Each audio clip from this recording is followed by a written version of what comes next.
Welcome students. So in the previous class we were talking about the operating cycle and that too about the weighted operating cycle. So weighted operating cycle we learned about that as compared to the simple operating cycle or the non-weighted operating cycle. It's better to calculate or to work out the weighted operating cycle or the duration of the weighted operating cycle, because we should give the relative importance to the say different stages of the production process or at the different stages of the production process. Raw material because this constitutes the largest part of your total cost of production, so it should be say assigned more importance.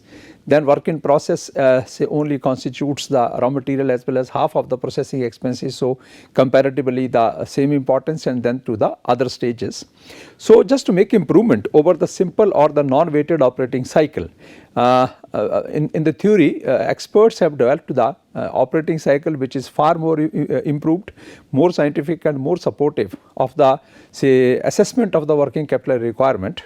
The concept of the weighted operating cycle has been developed. As I told you in the last class that it is better to use the weighted operating cycle as compared to the non-weighted operating cycle. We discussed in the previous class that how to calculate the weighted operating cycle. I discussed with you theoretically even some formulas also that what is the way to calculate the weighted operating cycle. So what we have to do, as we have seen in the previous class, that you have to multiply the duration at the different level or the different durations, maybe DRM, that is duration of raw material, or DWIP, or duration of the finished goods, or duration of the accounts receivables as well as accounts payable, with the weights, with the respective weights. And how to calculate the weights we have already discussed that, and I have explained to you that how to calculate the weights. So we have seen there that for calculating the weights we take the selling price as the common denominator, and then against the selling price we calculate the respective weights for the different stages. So in that case when we were talking about the selling price as the common denominator, we have seen that accounts receivable, accounts payable, as far as the weight of the say your raw material stage is concerned, that is the weight to be given to the DRM is the same with the weight to be given to the at the accounts payable, because accounts payable appear in the balance sheet of any company because of the purchase of the raw material. When we purchase the raw material on credit, so we have the accounts payable. So it means what is the amount of the accounts payable and what is the raw material. If the total raw material is purchased on the credit, normally companies purchase the raw, they do not pay for in cash for the purchase of raw material. So when they buy it on the credit, we have to see that how much material is purchased and how much accounts payable have appeared in the balance sheet, because it may be the time period which may differ. If the company is not having a very good rating in the market, so the credit period allowed may be less, but if the company has acceptable rating in the market, then the credit period can be as per the market average, or the as it is being given to the other firms in the industry, it will be given to all the firms. So we assume that the raw material is being purchased on the credit, and accounts payable appear in the balance sheet because of the raw material. So in that case we have to give the same weight to the raw material stage, that is DRM, and to the DAP. So we have learned in the class that how to calculate the weights for the different durations. Now we will do a problem, and with the help of that problem we will understand that what is the way to calculate the weighted operating cycle, or what is the length of calculating the weighted operating cycle. So if you look at this problem, which is we are now at the problem number 2. Problem number 1 we have done in the previous class, and it is a problem of the simple operating cycle. It was not a weighted operating cycle, but now if you talk about the current problem, is a problem of the weighted operating cycle, and we know it that we need two informations. One is the information about the duration, and second information we require is about the weights. So if you look at this problem, problem number 2, it is written here that calculate the weighted operating cycle of RCW Limited from the following information, or the information given here as under. So we are given two kind of information here. One part is done, we have not to do this part, it is already given to us, say that is the duration part. See, we are given the duration of the DRM, that is given, raw material duration is given to us, means time period required to convert the raw material. Raw material remains as raw material in the warehouse. So, that is the duration which is already given to us. We have not to calculate this duration, which is 36 days. Then WIP duration, or the time period for how much time work in process remains as the work in process, that is also given to us, that is DWIP, that is 28 days, and duration of the finished goods is also given, that is 12 days. Duration of the say accounts receivables is also given to us, and that is 36 days, and duration of accounts payable is 24 days. So, it means first part is given to us, we have not to calculate these durations ourselves, and we have to go for the second part, and second part is the calculation of the weights. So, we know that how to calculate the weights, and for calculation of the weights we have to now use the information given here. So, we are given the information like the cost and the price structure of the company are cost of raw materials and stores, etc.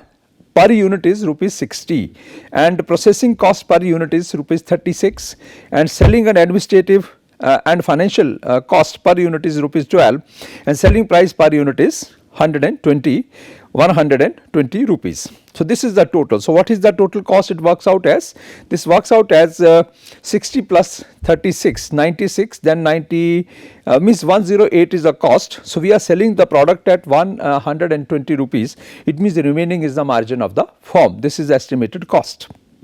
Now, we have to take the weights against the selling price. So, we have seen the formulas and the way the process how to calculate the weights in the previous class, and now we will calculate the weights here. So, we are doing it, that how to calculate the weights. So, let us start doing it.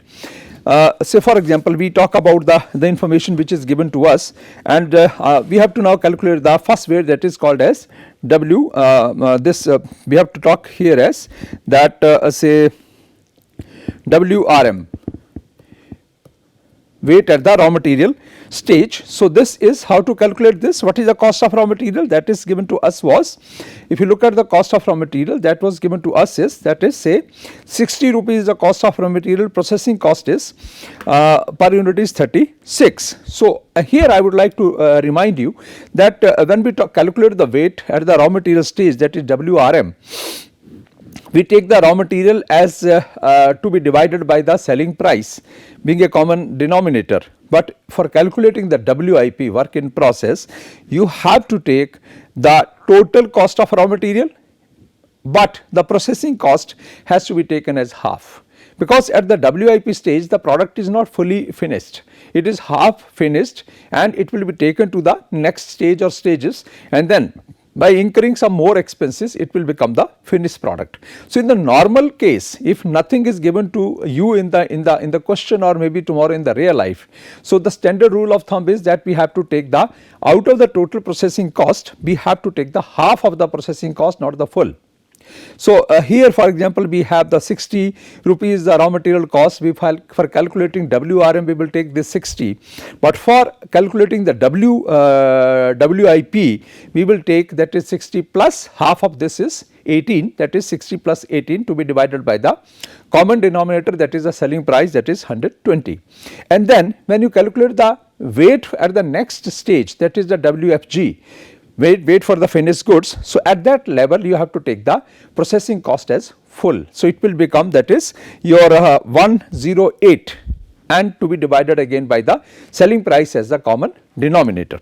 So, let us calculate these weights, and when we calculate these weights, so we have to start with the first weight, and the first weight is, that is WRM, weight of raw material. So, what is the cost of raw material? We have seen here is, that is 60 divided by here the selling price is 120. So, weight is, that is 0.50. This is the weight of raw material. Then we go for the second weight, WWIP, and at this stage we have, as I told you, you have to take the 60 plus 18 is the half, is the half the processing cost, and then is the 120. So, you will be now calculating this. So, this works out as how much? That is 65%, means 65% of the selling price is at the WIP stage we have already incurred, and then we calculate the next weight, that weight is WFG, duration of the or weight of the finished goods. So, in this case when you calculate the weight of the finished good, this is 108 divided by the 120. So, now we have taken the total finished cost, processing cost, that is raw material, and what is the total finished cost is that was taken as, if you look at the problem here, we have taken the finished goods cost is 108. So, let us go back and see here how we have taken the 108. I have taken the raw material is 60, processing cost is 36. So, we have taken 60 plus 18 at the WIP stage, that is say you can say 78 to be divided by the 120. So, it works out as 65% or 0.65, and finished good stages we have taken the 108. Now, you will be wondering why I have taken the 108 here to be divided by the selling price. See, processing cost we have to take here is, that is full processing cost 60 plus 36, that is 96, and after that the next head of expenses selling, administration and financial cost per unit. So, if you take this head, normally see, selling and financial cost is not the cost of finishing the goods, it is not required, it is the other cost. If you recall the cost sheet, when we prepare the cost sheet for calculating the cost of production, cost of goods sold or cost of production, we take into account your direct overheads, that is the material, labor and direct expenses, and then we take the other overheads, and the other overheads are, say, your administrative overheads, only administrative overheads, because we need the support of the administration for going for the production process, because if the purchase of the raw material has to be there, office people are also involved. So, we count this cost as a part of the cost of production, but not the selling and the financial cost. Selling cost is after the cost of production, that may be the part of the cost of sales, but not cost of production. So, we should normally, while calculating the say weight at the finished goods, we should take only the processing cost as full and the administrative cost again as full. But since in this case, in this problem, this cost is not given to us as a separate component, we are given selling, administration and the financial cost per unit. So, it is very difficult to segregate this into three parts. So, we do not know that how much is the selling, how much is the administration and how much is the financial cost. So, what I am doing here, I am taking this total cost as the administrative cost, because it is not a very big amount, and looking at the importance of the problem as well as the working out of the weighted operating cycle, we are taking this cost as administrative cost or as full. So, I have added up the material cost, then the processing cost and the administration cost, which should be taken in principle as administration cost. And if you are given separately, for example, all the three costs are given to us very clearly separately, that you are given the administrative cost, you are given the selling cost, and you are given selling and distribution cost, and you are given the financial cost. So, only take the administrative cost and you simply exclude the selling as well as the financial cost, that is not to be the part of the cost of production. So, administration we are taking, and in this problem we are assuming that entire cost is the administrative cost. Maybe the fraction of selling and the financial cost is very, very small. So, which will not impact your, say, calculating the weights. So, when we are calculating this, that is the weight of your finished goods. So, we will be taking into account here, that is the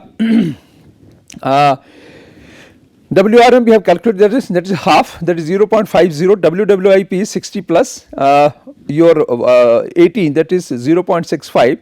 At WFG stage we have taken 108 divided by 120, and the weight works out here is, that is the say how much, this is 90%, this weight will be 90%. So, it means this is the 0.90, we have taken this weight here, and now we have to calculate the next weight, that is the weight AR, that is the weight for the accounts receivable. If you calculate the weight for accounts receivable, so we are taking accounts receivable, yes. Now, when you calculate the accounts receivable, we will be taking here at the selling price. So, we have seen in the previous class that what is the formula of calculating the weight of accounts receivable. We will be calculating this as the selling price divided by the selling price, because accounts receivables include the profit also. Accounts receivables include the profit also.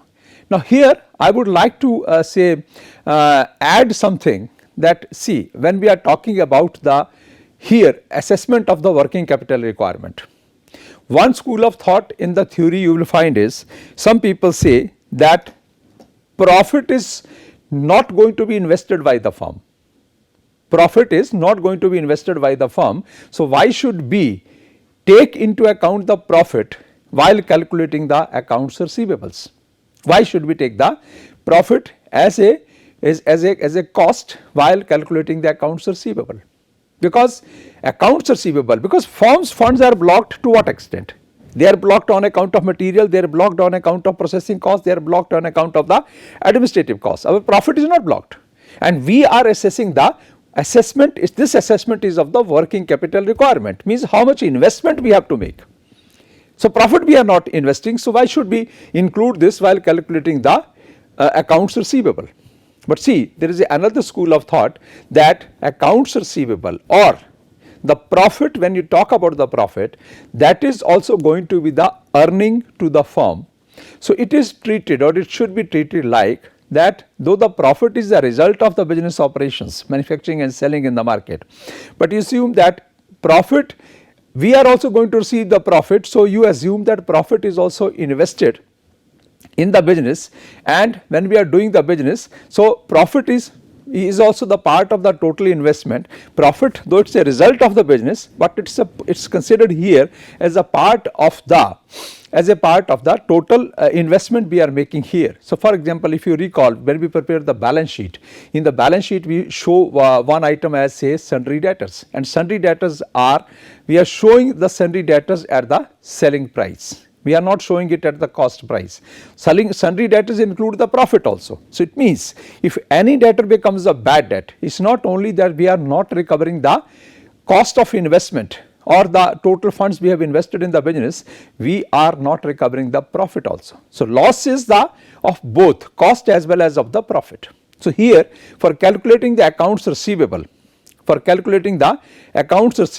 especially I am talking here is that we have to keep the difference in mind, that when you are calculating the weights, you will have to take the weight, that is the WAR. For calculating WAR, you have to divide the selling price by selling price, and the weight will be 1.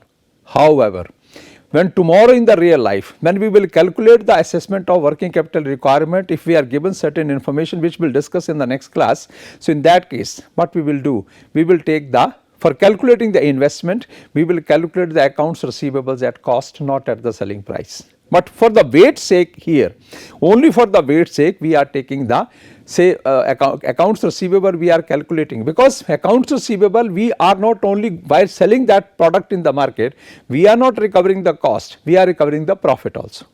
So, accounts receivables normally in the balance sheet are also taken at the selling price. So, here also it has to be taken at the selling price. However, while calculating the investment part in the real life tomorrow, we will take the accounts receivable at the cost price. So, it means here we will take the accounts receivable at the selling price, and the selling price here is that, if you talk about the selling price here is your 120. So, 120 to be divided by 120, and it is going to, the weight of the accounts receivable is going to be the 1. This is the weight is 1. And now we have to go for the next weight, that is the weight of accounts payable. For calculating the weight of accounts payable, we will have to take the same weight, that is the say we have taken the weight for this thing, that is the raw material weight, and that is 0.50. So, this will be again 60 divided by 120, and that's this weight will be again 0.50. This is how we are calculating the weight. So, only for calculating the weights, accounts receivables will be at the selling price, but working out the accounts means the investment on account of say working capital investment in the accounts receivables, we will calculate that at the cost price. Here one more thing I would like to add here. For example, you are asked that you have to assess the working capital requirement for a firm depending upon the different information given to us, that is the duration given to us, investment to be made at the different duration, the total operating cycle duration is also with us, everything is with us. So, while calculating and and at the same time you are asked two things. One thing you are asked is that is to calculate the working capital investment requirements, and second thing is to prepare the balance sheet also.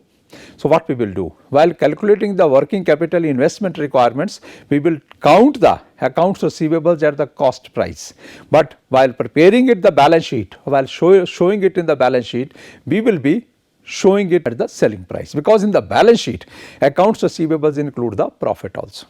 So, some changes are here.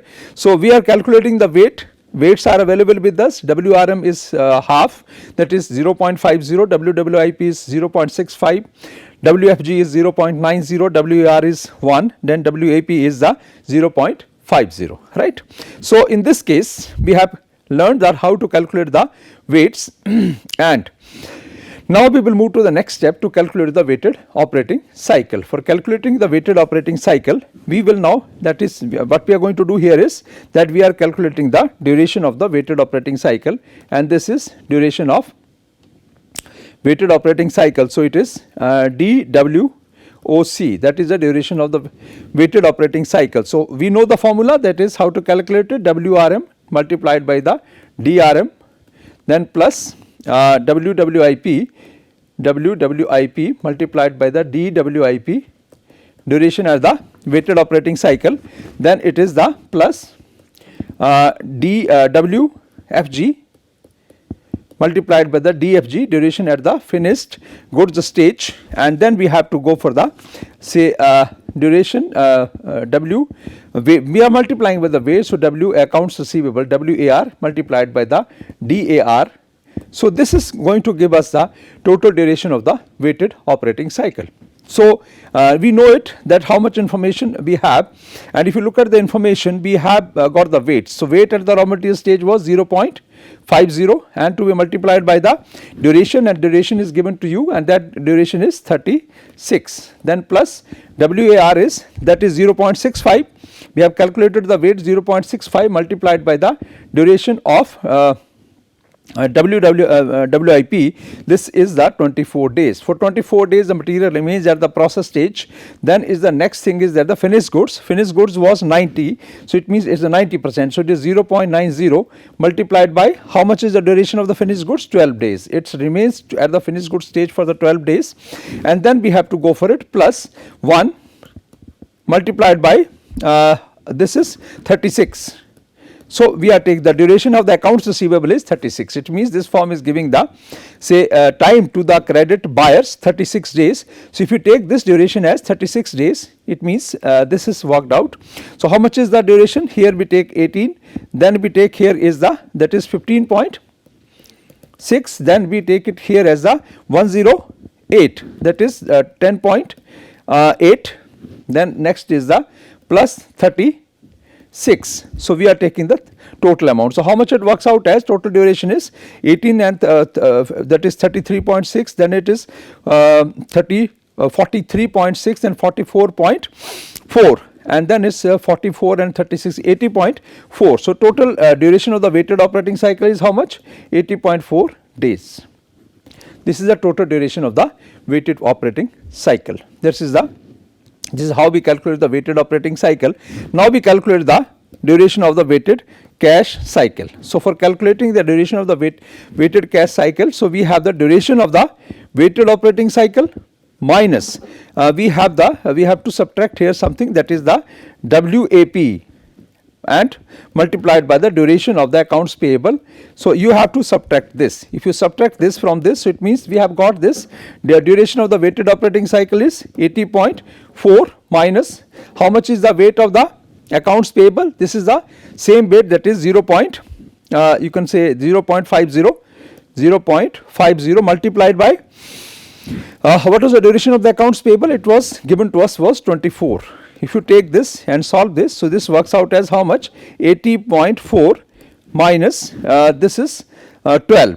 So, this will be how much? 68.4 days. This is the duration of the weighted cash cycle. Means your total funds will be blocked in the say process, right from the cash to be converted into cash. The whole process will be requiring the total period of 68.4 days, or you can say 68 days or 69 days, or something around this. So 68.4 days we have calculated here. So this is how we calculate the weighted operating cycle, and this is more you can call it as scientific or acceptable or useful, because we are say providing the weights at the different stages.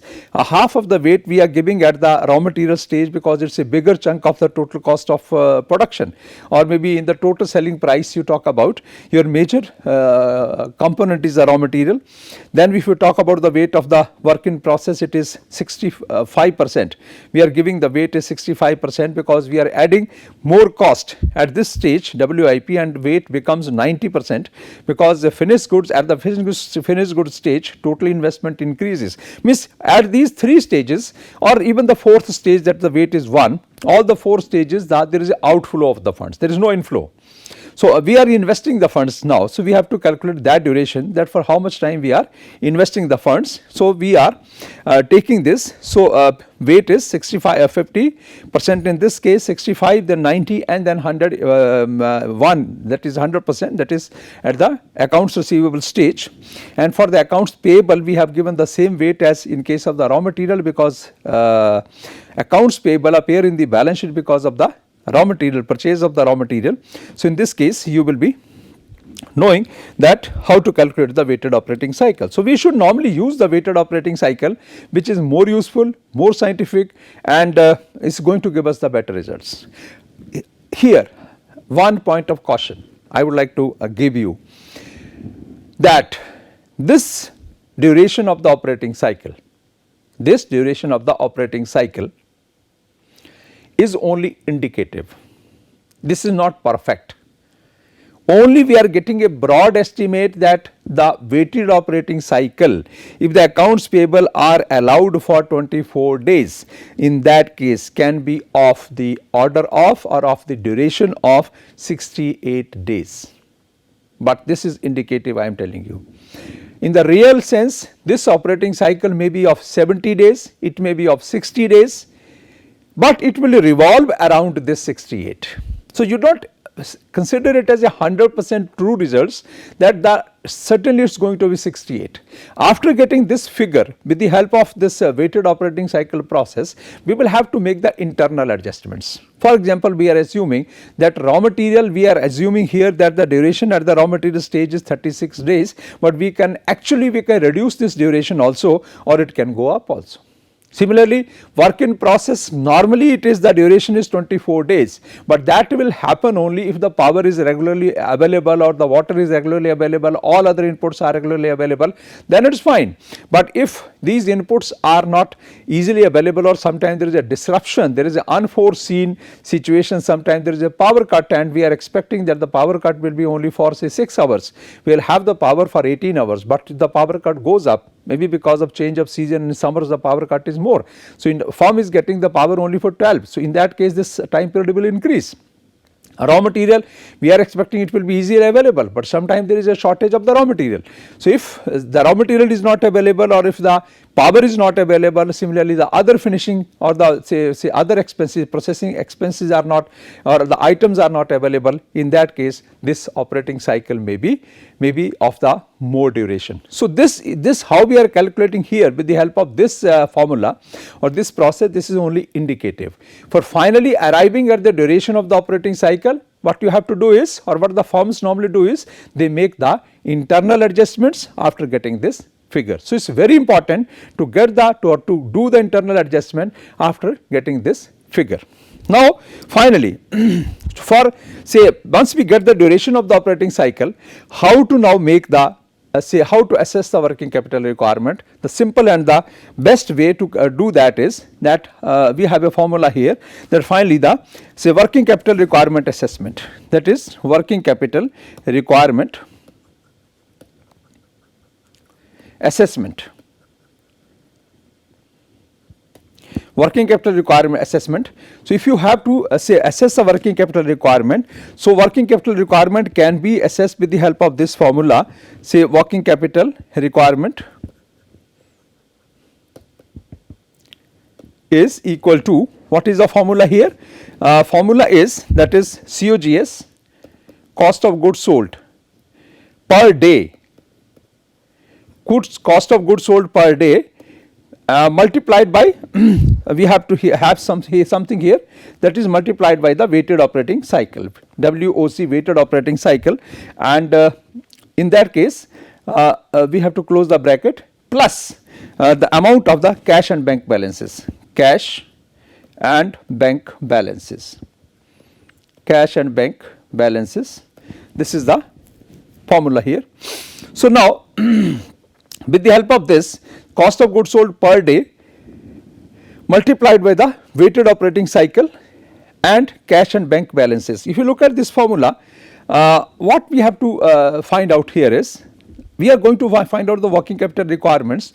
So we need the cost of goods sold per day, that will be easily available to us, that what is the annual cost of goods sold divided by 365. So per day cost you will be able to find out, and then weighted operating cycle duration we are able to find out, that is how we have just calculated, and plus cash and bank balances. Apart from the investment we are making in the raw material, in the work in process, or in the finished goods, or in the say accounts receivable, firms keep some amount of cash as cash and bank balance, right. So we have to add up some margin for that, and while adding up the margin for that, what you have to do here is that you have to